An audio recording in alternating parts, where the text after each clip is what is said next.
안녕하세요. 김은정입니다. 2교시입니다. 우리 1교시의 기업 분석에 대해서 이야기를 하면서 정량적 기업 분석은 숫자로 확인하자 라고 이야기했었죠.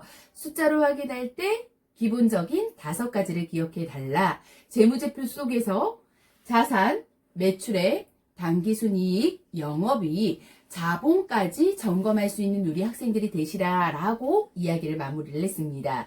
이렇게 숫자로 확인하게 되면 무엇을 볼 수 있는지에 대한 이야기를 드려볼까 해요.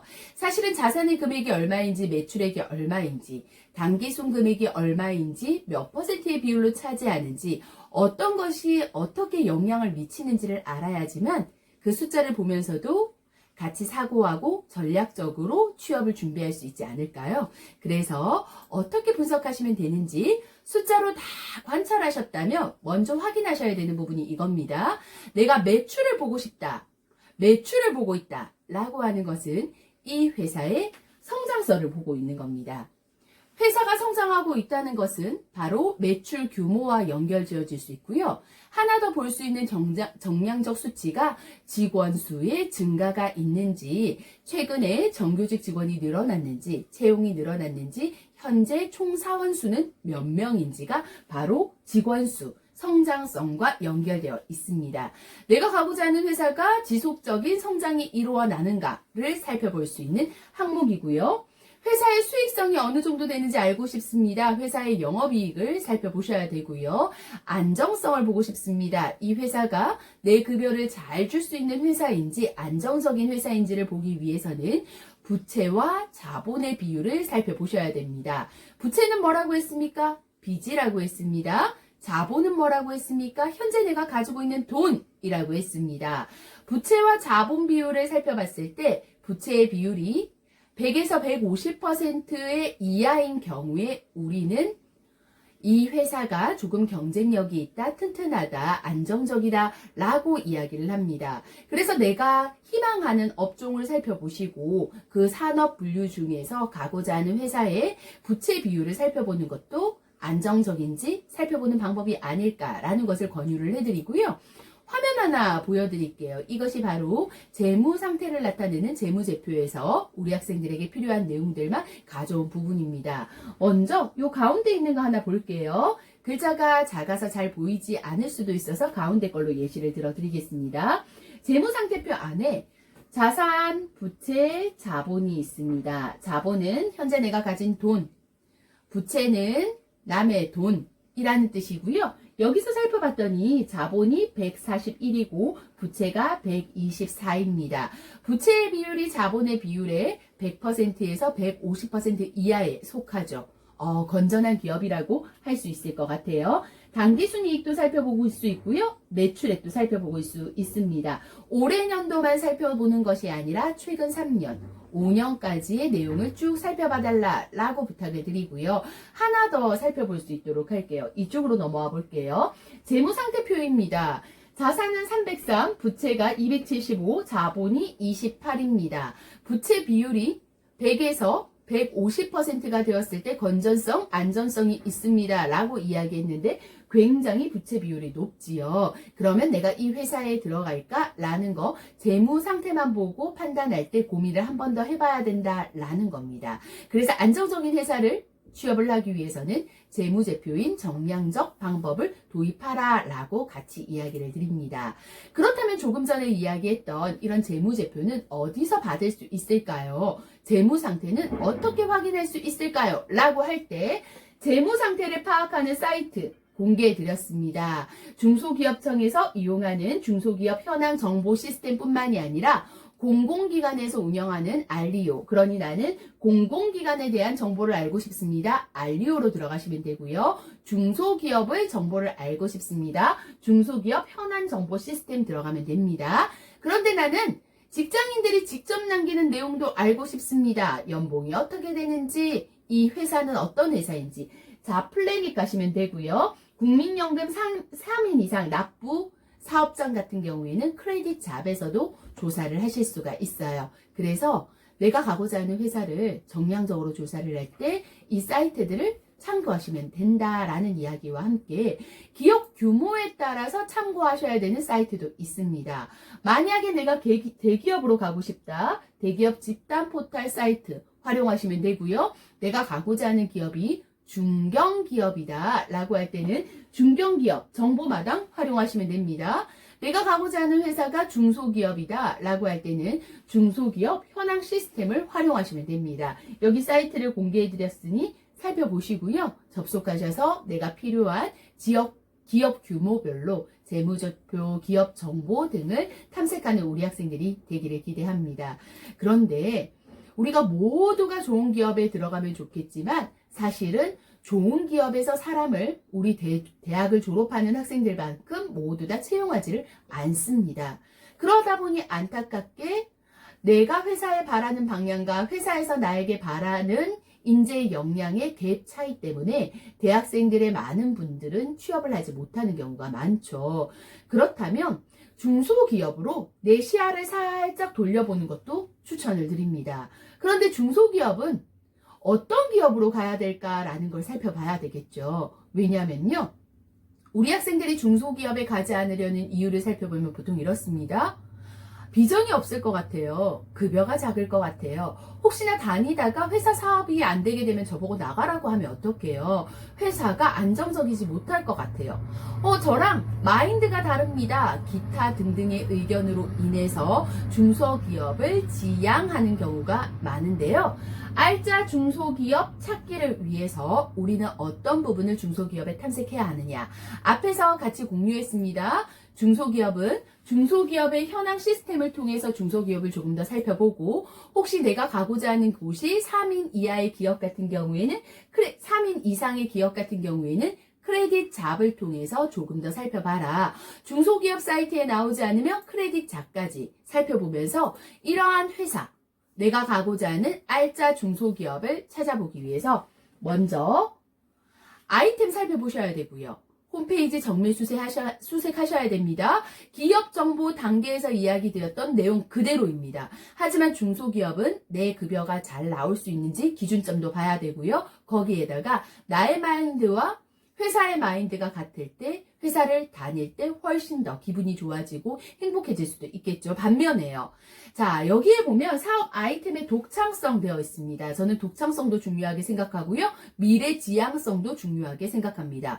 만약에 이 중소기업에서 하는 사업이 1년 뒤에는 별로 선망되지 못하는 사업 분야다라고 하면 과연 내가 함께 일을 하는 게 맞을까요? 그것이 아닌 경우에 더 좋은 기업이 있지 않을까라는 것을 같이 공유를 드리고요. 제가 친하게 지내는 사장님이 한 5, 6년 전쯤에 1인 기업으로 본인이 잘 다니고 있는 회사를 그만두고 1인 기업을 창업했어요. 직원을 구하려고 하는데 직원을 구하기가 어려운 시절이었죠. 왜냐하면 1인 기업이니까 직원들이 들어오려고 하지 않았어요. 그때 전문대학을 졸업했던 직원 한 명을 채용을 했어요. 그리고 나서 함께 열심히 일을 했습니다. 사업 분야는 물 분야인데요. 이 물 중에서도 물을 컵에 부으면 이 컵이 바로 마실 수 있는 물입니다. 마시지 못하는 물입니다. 를 알려주는 정수기 사업 분야였어요.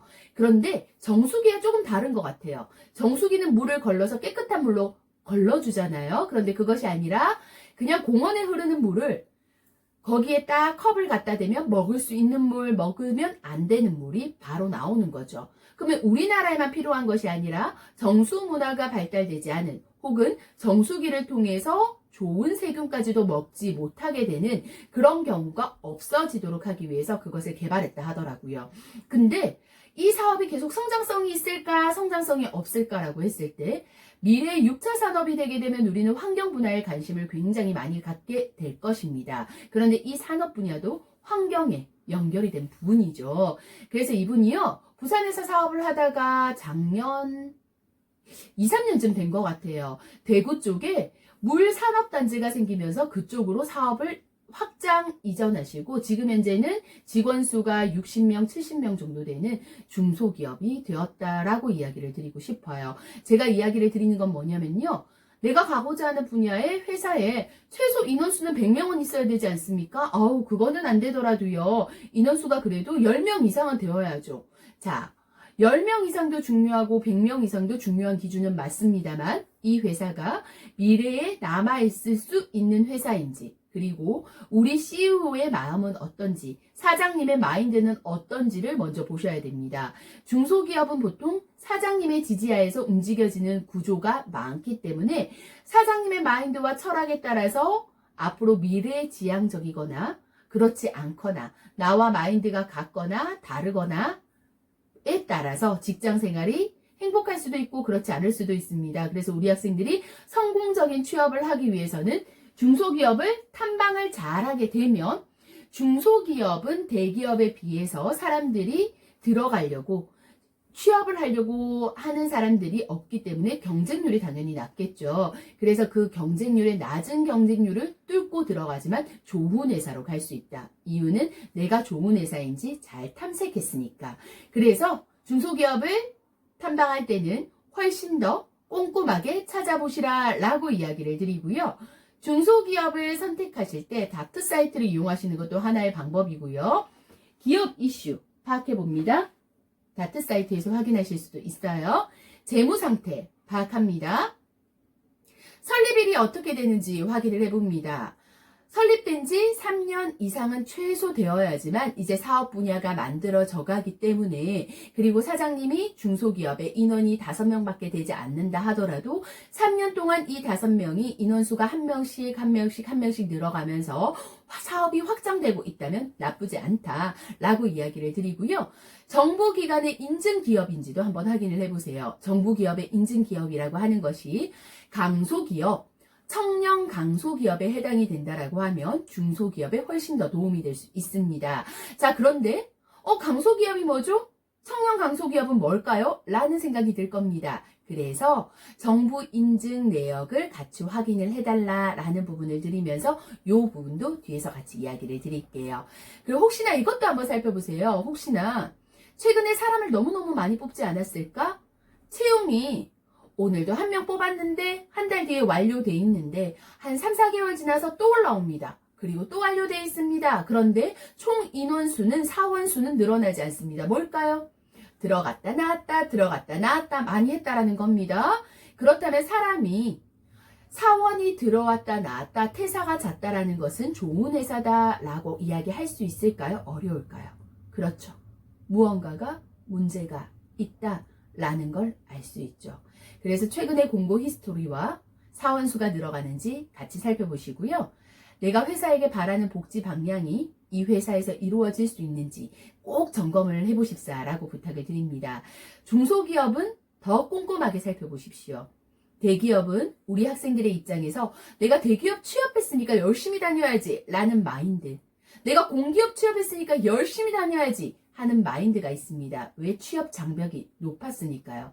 반면 취업 장벽이 대기업과 공기업에 비해서 낮은 중소기업 중에서 알짜 기업을 찾아내십시오. 그 알짜 기업은 우리가 취업 스펙은 적게 본다 하더라도 내가 지금부터 천천히 쌓아서 올라가게 되면 내가 전문가가 되었을 때 10년 뒤, 그 20년 뒤에 더 많은 역량을 내가 가질 수 있다라는 이야기를 드리면서요. 이야기했던 내용 중에서 정부기관 인증 내역 확인, 청년 취업 강소기업에 대해서 이야기했습니다. 그것이 무엇인지 이야기 드려볼게요. 강소기업이 국가에서 대대적으로 강소기업을 선출합니다. 이유는요, 강소기업을 해주면서 국가에서도 적절한 지원을 해주고요. 우리 회사가 강소기업이 되었으면 지원을 받기 때문에 당해 연도, 그 다음 해 연도에도 강소기업이 되기 위해서 계속 유지를 애랬습니다. 그런데 이런 유지가 우리 사용자, 우리 노동자의 입장에서 굉장히 좋다라는 이야기를 드리고 싶어요. 무엇이 좋냐라고 이야기했더니 어떤 기업을 강소기업으로 하느냐? 고용 유지율이 있어야 됩니다. 신용평가 등급이 높아야 되고요. 3년 이내에 산재 사망이 발생되지 않아야 됩니다. 거기에다 임금 체불도 없어야 됩니다. 고용 유지율, 신용평가 등급, 3년 이내에 산재 발생이 없어야 하고 임금 체불이 없는 기업이기 때문에 최소한 우리가 다니는 데 있어서 다니다가니 그만두세요 라고 이야기하는 부분 없고요. 급여가 밀릴 일이 별로 없고요. 거기에다 사망사고가 발생이 될 일이 없고요. 회사에서도 회사 자체의 신용평가 등급이 높기 때문에 회사가 망할 이유가 별로 없다라는 거죠. 그런데 청년치나 강소기업은 여기에 하나가 더 더해져 있습니다. 청년들의 고용 실적이 우수한 기업입니다. 거기에다가요, 임금 수준, 일 생활 균형, 우리 워라벨이라고 이야기하죠. 일과 생활이 균형이 맞추어졌으면 좋겠다. 일 생활 균형, 고용 안정성, 이것들이 우수한 청년들이 근무하기 좋은 중소기업을 청년 친화 강소기업이라고 합니다. 아래쪽에는 이런 회사들은 제외합니다. 이런 회사들을 제외하고 나머지 기업들 중에서 뽑습니다. 라는 이야기입니다. 저는 우리 학생들이 나 중소기업 들어갈 건데 중소기업도 괜찮은데 라고 한다면 그 중에서 강소기업, 청년 친화 강소기업을 유심히 보시게 된다면 그것만으로도 절반의 기업 분석이 되었다라고 이야기를 드리고요. 어디서 찾을 수 있는지 이야기 드려볼게요. 학생들 워크넷 많이 살펴봤죠? 예, 워크넷 속에서 볼 수 있는데요. 워크넷 중에서도 워크넷 안에 청년 워크넷으로 들어옵니다. 혹시 어렵다 하면 통합 검색에서 청년 워크넷 치시면 돼요. 청년 워크넷 안에 보면 청년 강소기업으로 살펴보실 수가 있고요. 강소기업에 대한 정보들을 쭉 볼 수 있어요. 그리고 채용 정보 안에서 어떤 회사들이 지금 현재 채용 순서에 올라와 있는지 쭉 볼 수 있고요. 이 안에는 사실은 강소기업만 있는 것이 아니라 일반 기업들도 올라와 있습니다. 주로 청년들을 뽑는 청년의 일자리 정보 사이트지요. 그런데 여기에 들어가 보면 클릭해서 이렇게 들어가 보면요. 일자리 채용 정보가 뜹니다. 아마 화면상에 보여서 잘 보이지 않을 수도 있는데 여기 뭐라고 되어 있냐면요. 강소 청년이라고 떠 있습니다. 이게 무엇이냐? 강소기업이고요. 청년 친화 강소기업입니다. 라는 거. 아래쪽에 보면은요. 강소, 청년 돼 있고요. 강소 돼 있습니다. 여기는 강소기업이기는 하지만 청년 쪽으로 강소기업은 아닙니다. 라는 뜻이에요. 이 중에서 강소라는 글자, 청년이라는 글자를 잘 살펴보시면서 탐색을 하시게 되면 임금체불은 없구나, 고용 유지율이 높구나 라는 것을 예측해 볼 수 있어요.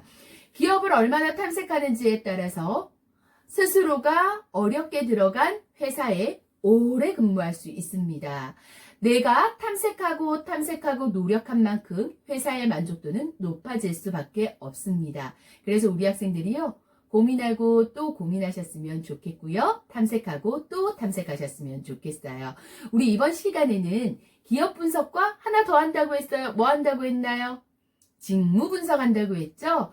직무 분석을 어떻게 하시면 되는지에 대한 이야기를 나누기 위해서 흐름도를 한번 생각해 볼까 합니다. 이 회사는요, 유통업체예요. 자, 마트, 우리 유통업체죠. 마트에서 어떤 일들이 많을까요? 마트에 물건을 사고 파는 업계 특종도 있을 수 있고요. 세부 직무별로 특징도 나눌 수 있습니다. 자, 먼저 우리가 알아야 되는 거는 유통물류업체의 업체의 특성. 이 회사는 어떤 산업을 하는 곳인가 라는 것을 탐색하셔야 되고요. 이 회사 안에는 어떤 직무들로 구성이 되어 있을까?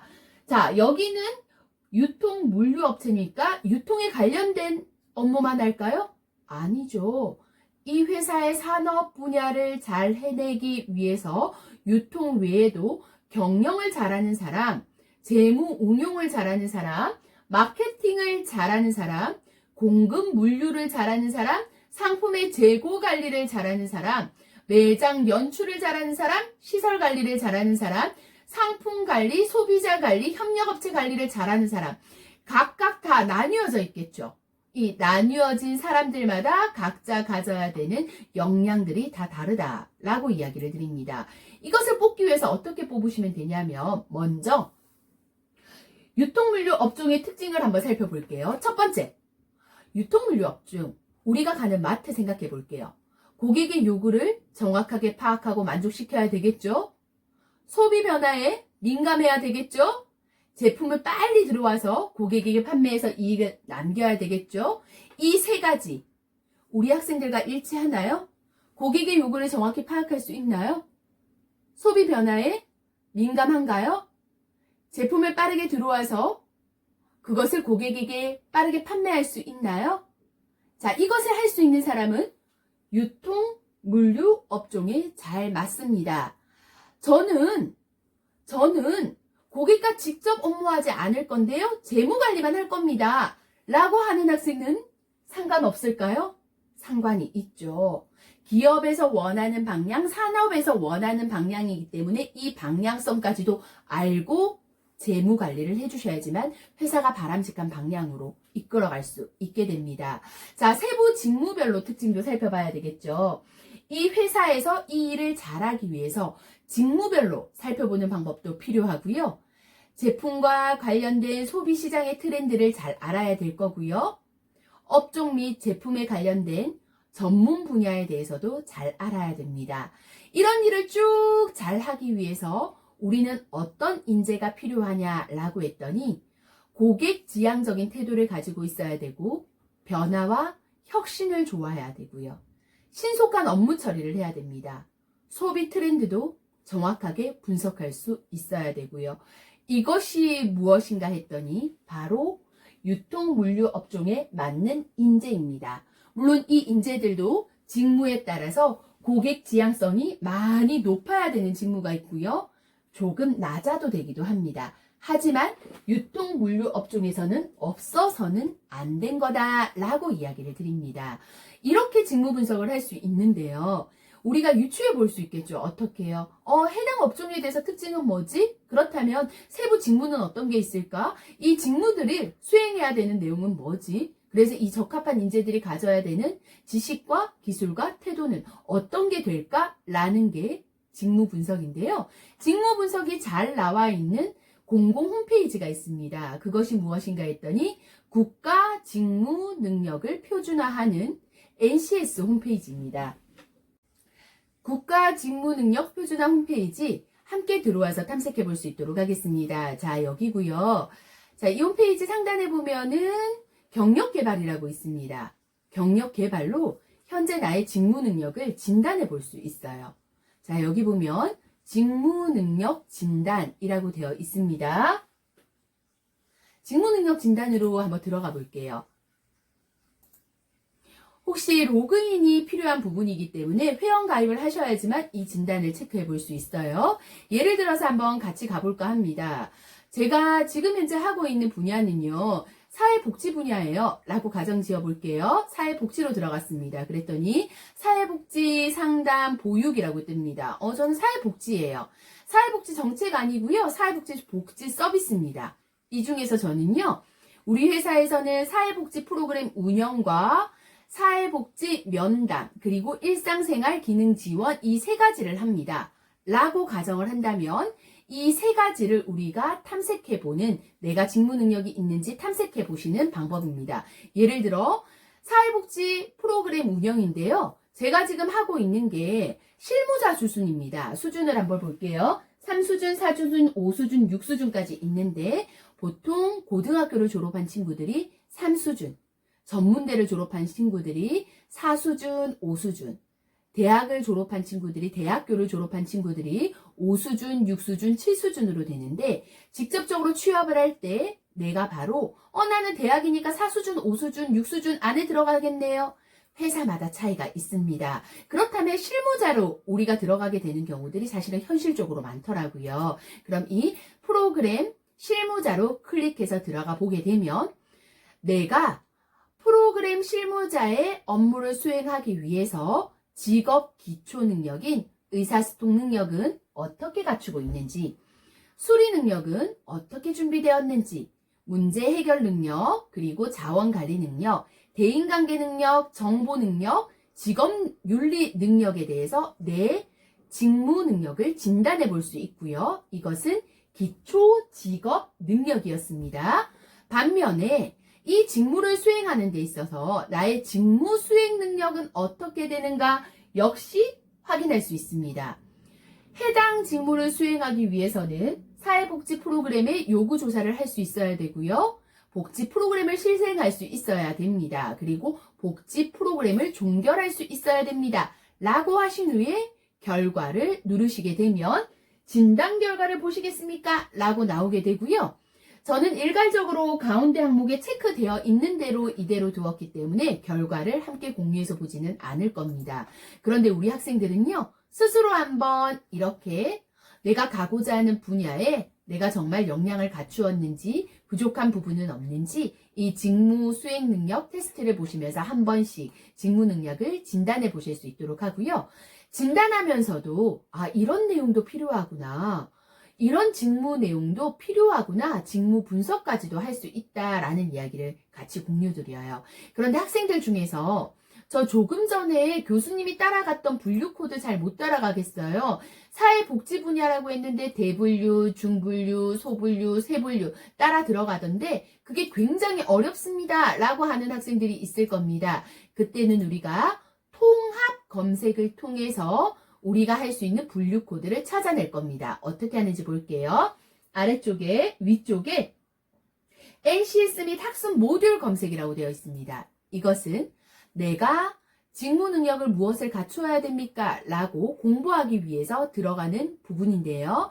여기 역시도 분야별 검색, 키워드 검색, 그리고 코드 검색 나와 있습니다. 코드를 알면 코드로 넣으시면 되고요. 모르면 키워드로 검색하시면 됩니다. 키워드로 한번 검색해 볼게요. 조금 전에 했던 사회복지 한번 찾아볼게요.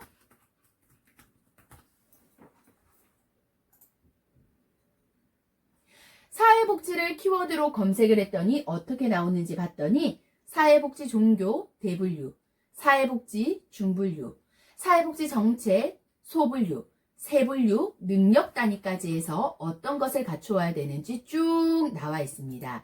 이렇게 해서 내가 지금 찾고자 하는 분야가 대분류는 몇 번인지, 중분류는 몇 번인지, 소분류는 몇 번인지 잘 모르겠다라고 하는 학생들은 먼저 학습 모듈에서 분류 코드를 검색해서 07번, 01번, 01번 찾아온 후에 경력 개발로 들어가서 경력 개발 안에 경력 개발 안에 직무 능력 진단으로 들어오셔서 내 능력이 어느 정도 준비됐는지 스스로가 점검해보고 이것보다 더 역량이 뛰어나기 위해서는 부족한 부분 어떤 능력을 개발해야 되는지 찾아보시는 방법을 추천을 해드립니다. 그래서 우리 학생들이요. 기업도 분석하고 직무도 분석해서 기업 분석, 직무 분석을 통해서 성공적인 취업을 했으면 꼭 하는 바람이고요. 우리가 취업정보 사이트에서 매일매일 보는 취업 사이트에서 오늘 채용 공고 나왔습니다 라고 하는 부분이 있다면 그 채용 공고도 꼼꼼하게 한번 살펴보실래요? 그 채용 공고 안에서도 우리는 이런 직무 역량을 갖춘 사람을 뽑습니다 라고 작성이 되어 있어요. 그렇다면 내가 우리 회사는 아니지만 희망하는 회사는 아니지만 동종 산업 분야에서 이런 부분을 요구한다라고 하면 나 역시도 채용 공고에 나와 있는 요구 역량을 하나씩 준비하시고 채워나가는 우리 학생들이 되기를 기대합니다. 오늘은 회사 분석과 직무 분석을 통해서 성공적인 취업을 하기 위한 이야기를 나누었습니다. 직무 분석 방법을 해보시고 모르는 학생들은요. 단체 톡방에 글을 남겨주세요. 성심성의껏 답변을 드리겠습니다. 언제든지 궁금한 내용은 오픈 채팅방을 통해서 공유할 수 있도록 하겠습니다. 지금까지 김은정이었습니다. 고생 많았어요. 다음 주에 뵙겠습니다.